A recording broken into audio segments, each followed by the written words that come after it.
Hello and Assalamu alaikum, Namaskar, Sat Sri Akal, Anjali, Mudra, and Jule. And I'm trying to address everybody in Jammu Kashmir and allied areas, as well as many of the regions adjoining within the wider neighborhood. So I'm going to read out some parts of this address, and the rest I will summarize in order to keep myself confined to 15 minutes. Every well-intentioned idea deserves a hearing and an audience, and I'm honored that the University of Jammu is providing that opportunity to me. I thank its Department of Strategic and Regional Studies for allowing me to read my evolving paper, an organically created conflict to peace strategy, during the holding of its international conference entitled AJK, an integral part of India, as a geostrategic pivot in South Asia on the 10th of December 2025. Understanding each other and making room for mutual empathy despite different outlooks or preferences is a dynamic process requiring cultivating of relations and not a static ad hoc reactionary event. I do hope we can continue this process to understand each other and the contrasting environments in which we operate, while not forgetting the shared heritage and deep culture that has helped us interact with each other in happiness and sorrow, or dukh sukh, as we say, for centuries, if not millennia. I'm no stranger to Jammu. I visited in 1989, 2008, and 2009, and neither were my forefathers, who would usually walk from Sensa at Tehsil in District Kotli today, and my place of origin, to Jammu city pre-1947 for their judicial needs, as well as to sample it as a commercial and cultural hub of the region. The tragic events of 1947, with their genocide of minority communities, forceful mass displacement, or religious conversion, required an antidote to rise from the ashes. Many played a humane role even during that frenzy, and many have tried to address the impracticalities of the two-nation theory since too. I've always been drawn to the latter, and my inspiration comes from there because I'm from a family which had both Muslim and Hindu personnel, if you like. And many who are familiar with my story would know there's a particular reference in the Hindu newspaper, one of the most prominent English dailies in India. I wrote in that twice on this subject in 2008 and 2009. If looked at from a local perspective, I should have been invited to speak at the University of AJK in Muzaffarabad first and foremost, especially since I was referenced by a notable British academic, the late Professor Richard Bonney, in 2011, who, among other distinctions, had the opportunity to interview senior military personnel of both India and Pakistan in pursuit of attempting to conceive viable avenues for sustainable peace in the region. Yet, despite an Abraham Lincoln chair at the university, and me personally approaching them to discuss the subject of water management, they effectively ignored my existence. I understand that most people participating in this conference at the University of Jammu would be keen to learn of the conditions and aspirations of the people of the territory they justifiably describe as POK or POJK.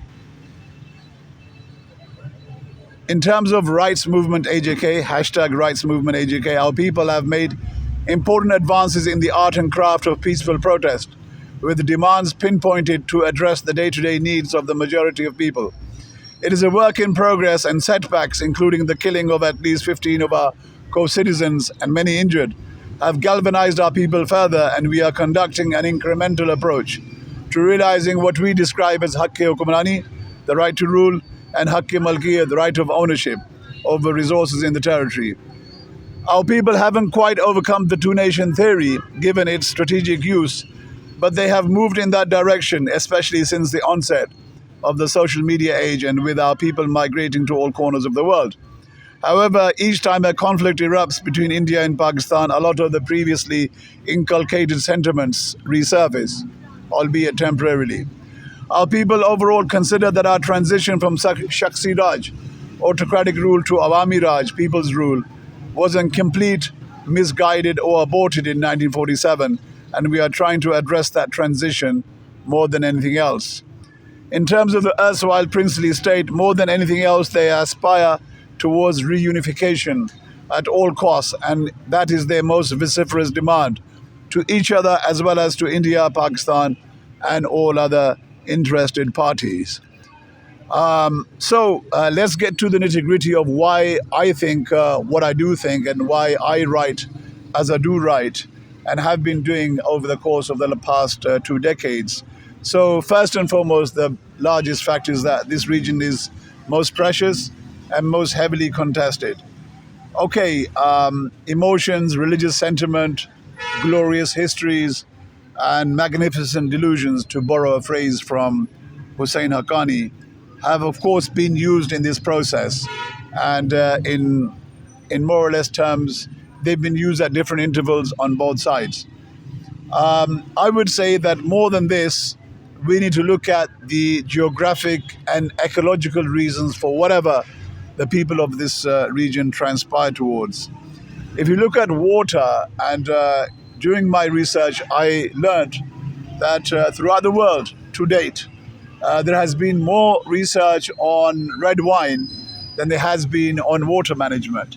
And there are still very, very few countries in the world who have done some serious research on that. But as populations increase and we go into the billions, I mean, we're almost reaching 8 billion worldwide, and half of that population is concentrated in this region where we us live, anything from Kabul all the way to Shanghai downwards. And this water issue, it was first discussed in the UK Parliament in 1935. And what we describe as changing of goalposts from pre-47 to post-1947. For example, the government liked to describe the Maharaja as being all in all, you know, him deciding, him having that right to decide on how that water is managed.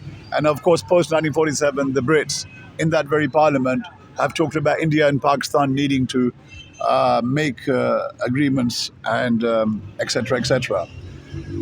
So, I mean, it can be said that the creation of the Jammu and Kashmir dispute was not actually rushed by the outgoing empire, but there wasn't anything unplanned about the manner in which they departed. This would be my view. And this clause, which is referenced in the British Parliament on the 11th of April 1935, where they specifically mention that the ruler of the state may exclude application of provisions as to water supply. That is the title. And I'll just read a little quote from that exchange. The whole of the machinery for settling disputes hanging in the air. My honourable and gallant friend, the member for Wickham, Sir A. Knox, I would presume that's Arthur Knox or Alex Knox, mentioned the very dominating position in which the state of Kashmir stands in regard to water supplies. Already there has been a dispute between the two provinces of the Punjab and Bombay in regard to water emanating largely from that state of Kashmir, etc., etc. So let's not forget that this is the third pole. So we have the most concentration of glaciers in this region, particularly in places like Ladakh and Gilgit-Baltistan, after the North and South Pole. And that's one thing to understand. The other thing which I stress on is that a lot of the answers we're looking for are not external to this region. Answers are here within. And I would say this is universal in my estimation. Any part of the world, if it has problems, the answers to those problems are within. And if I give the example of India, it's a very large country. And of course, many of the problems that exist within India also have their solutions within that country. Those solutions are not external. And as I say, that would apply to most other parts of the world. So I mentioned in my abstract, about this is based on decades of voluntary, independent, and uninterrupted, on the ground, action oriented.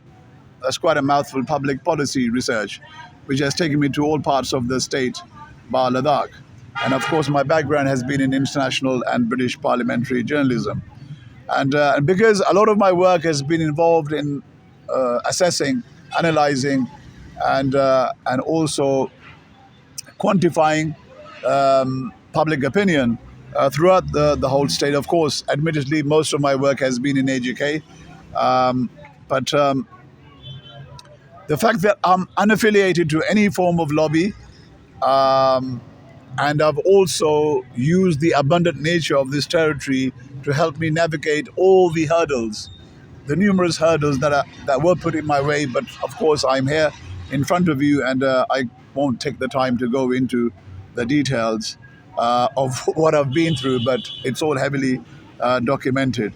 So geopolitical neutrality, and I know this isn't in line with what Pakistan wishes or aspires for or demands, or what, in that case, India foresees. And of course, the subject of this particular conference in Jammu is obviously something which is not in alignment with the prospect of geopolitical neutrality.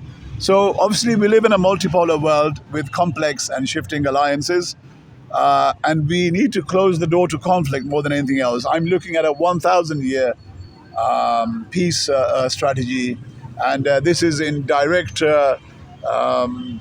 This is in direct opposition to what a famous politician in Pakistan once said, that we will fight for Kashmir for 1,000 years. So I'm looking at peace for the next 1,000 years, and we want to make this geography work in favor of the people within this region, as well as the wider neighborhood. And we're looking at, obviously, access to routes in a 360-degree angle for the people here, as well as for all the countries around here. And how to do that, how is that conceivable without geopolitical neutrality, is very difficult. I have written in an Indian publication called the International Affairs Review on the 14th of March 2019, with an article titled Protracted Conflict and Local Neutral Arbitration. And I would suggest you people to read that. Our second non-negotiable is the People's Reference. And let's remember that this is the most people referenced territory in the world, post 1947 and even hitherto. Number three, ecological concerns of the territory. Understanding the flow of water from the Pamirs, from the Hindu Kush, the Karakoram, the Kunlun, the Tian Shan, and of course the Himalayas, is something that we all need to pay attention to. And this is a very large subject which can never be fully discussed in 15 minutes or even a couple of minutes. Number four, cultural, religious, ideological harmony, an environment of openness in thought and exploration of ways and means to organize resources that align with nature, have the infrastructural capacity to adjust hundreds of thousands of devotees. Of course, there are many mandirs, gurdwaras, and many archaeological sites throughout Jammu and Kashmir. And of course, you will have hundreds of thousands of devotees, as well as other sightseeing tourists who would want to come here. So we need to have that capacity to accommodate them without affecting the ecology and the environment here. And of course, I discussed the movement of goods and services throughout these fragile ecologies to restore 360-degree connectivity to the region. And I'm very adamant that there is actually a peaceful, ethical, legal, and democratic strategy available to transform this region from a conflict economy to a peace economy.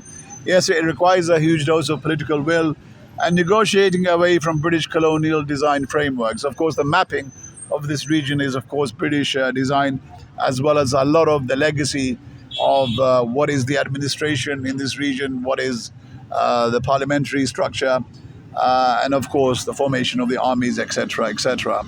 And of course, India, its strengths have always been that it's been very open, very accommodating, very diverse, and people from all over the world have over the ages come and settled there. And I want to stop here at this note, although there are much more things that could be discussed. But as I say, this is an evolving event or evolving series of events, and this is something which we should continue discussing and opening up new avenues. Thank you very much.